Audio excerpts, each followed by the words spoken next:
until starting to see something about myself that I had never seen before.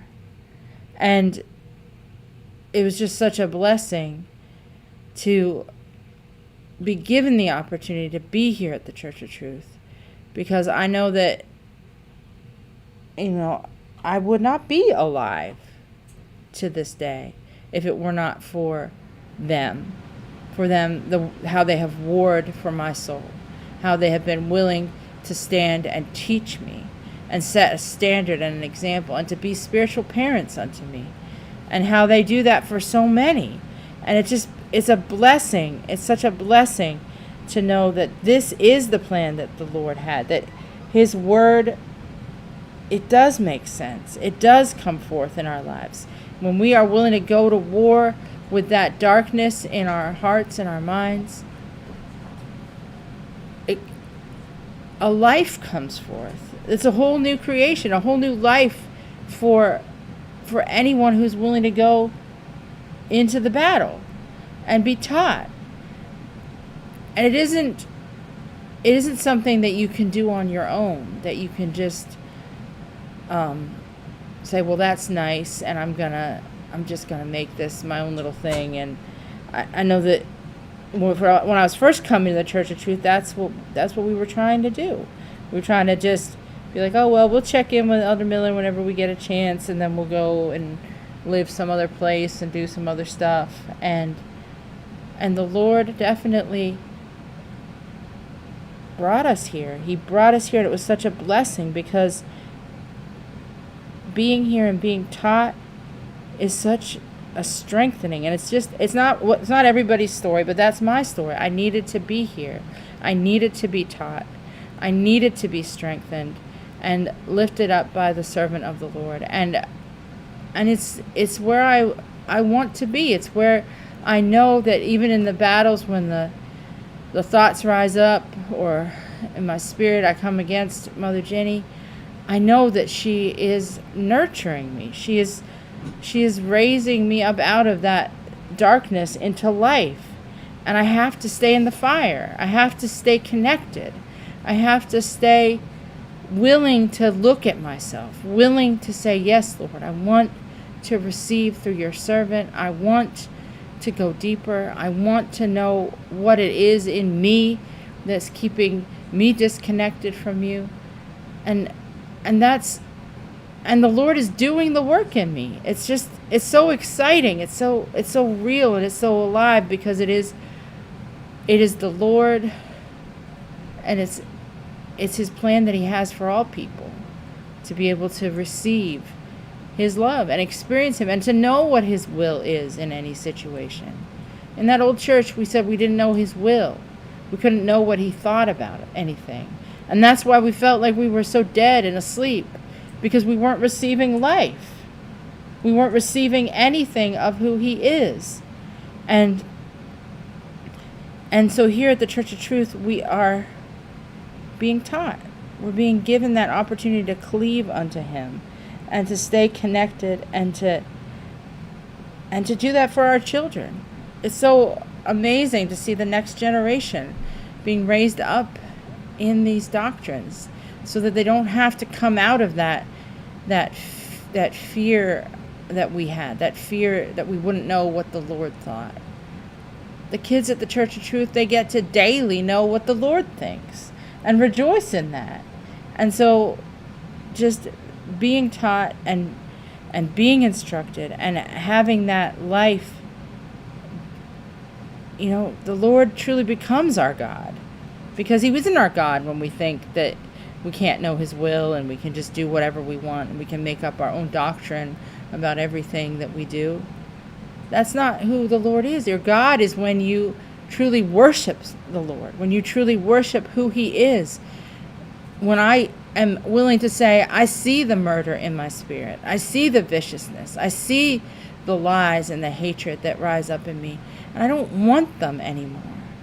Mother Jenny gave such a powerful word to the women on Saturday night, just strengthening us. And I know when she was speaking to me, she said you had to go to war with that spirit. You had to say,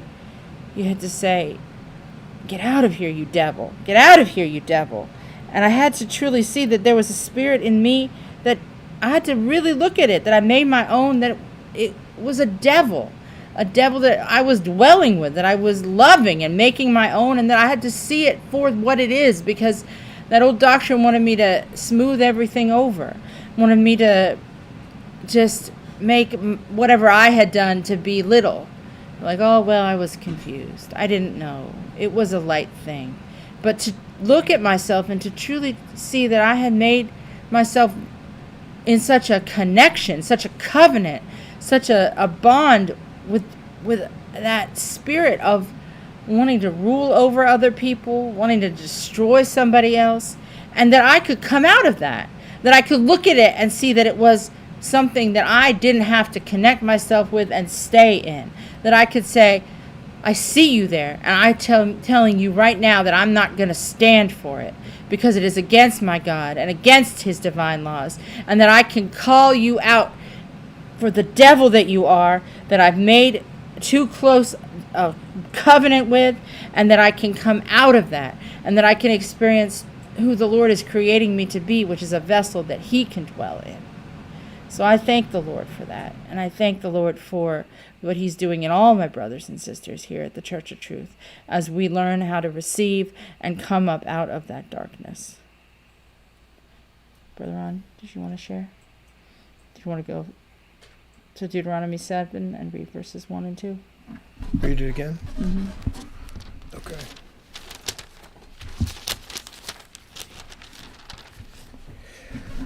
Deuteronomy 7, verses 1 and 2.